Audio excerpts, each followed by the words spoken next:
Ok, sau đây làថ្ងៃនេះខ្ញុំនឹងបោះសម្អាតចន្ទៈរបស់ខ្ញុំពីបែបនេះទៅជាបែបនេះ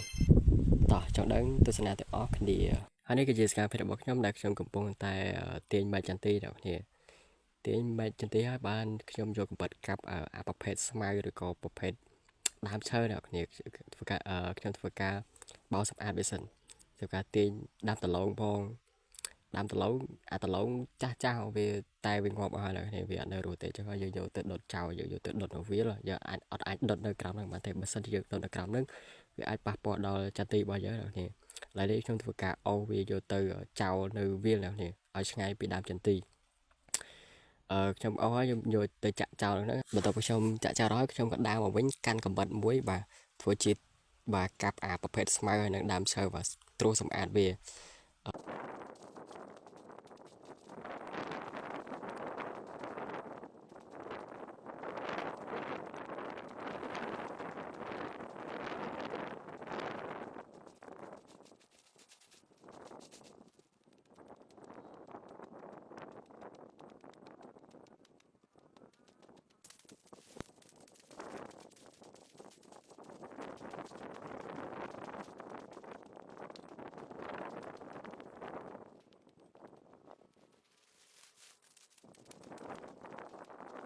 បាទបន្ទាប់ពី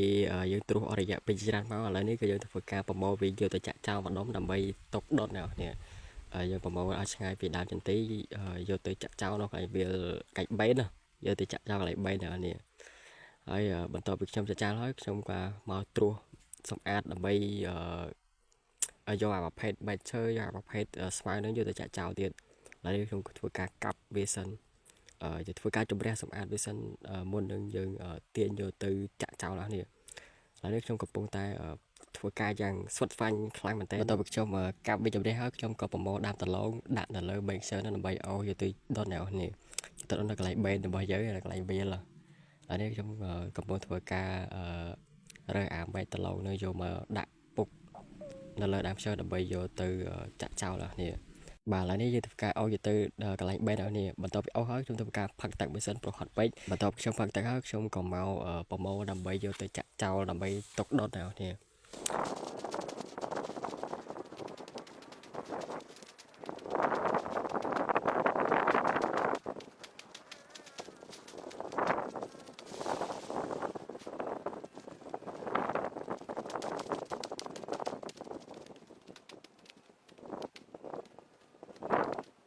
បាទនេះគឺជាលទ្ធផលដែលយើងធ្វើការប្រមូលយកទៅចោលឲ្យហើយនេះគឺជាលទ្ធផលដែលខ្ញុំបានចំណាយពេលអស់ជាច្រើនមកដើម្បីសម្អាតក្រោមដើមចន្ទិនេះដើម្បីស្រូបបេះពេលផ្លែទៅយើងស្រូបបេះស្រូបដើម្បីកុំឲ្យបាត់គ្រាប់ចឹងហើយបើវា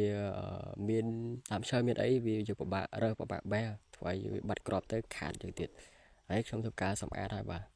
សម្អាតតែនៅមានលក្ខណៈបើយើងមានប្រភេទអានោះវិញរស់បានស្អាតនេះបើមានអានោះយើងរកក្រោមដើមវាមកបានស្អាតបានដោយទឹកលឹកបានអីស្រួលតែម្ដងអ្នកគ្នាបាទនេះគឺជាវីដេអូបាទផ្លែចន្ទិវីដេអូមុនគឺផ្លែ3តែលើកនេះមិនមែន3ទេគឺមួយចង្កោមតែមួយចង្កោមនឹងគឺផ្លែតែមួយម៉ែទេអ្នកគ្នាផ្លែតែមួយខាងទេមួយដើមផ្លែតែមួយខាងហ្នឹងមួយខាងទៀតអត់ផ្លែទេផ្លែតែប៉ុណ្្នឹងចាំឲ្យដល់សិខបើទេបើផ្លែតែមួយខាងវាព្រមផ្លែមួយដើមស្រស់ទាំងអស់តមកទៅវាយ៉ាវាក្រាន់ដែរហ្នឹងតែនេះគឺផ្លែតែមិនតិចទេអ្នកគ្នា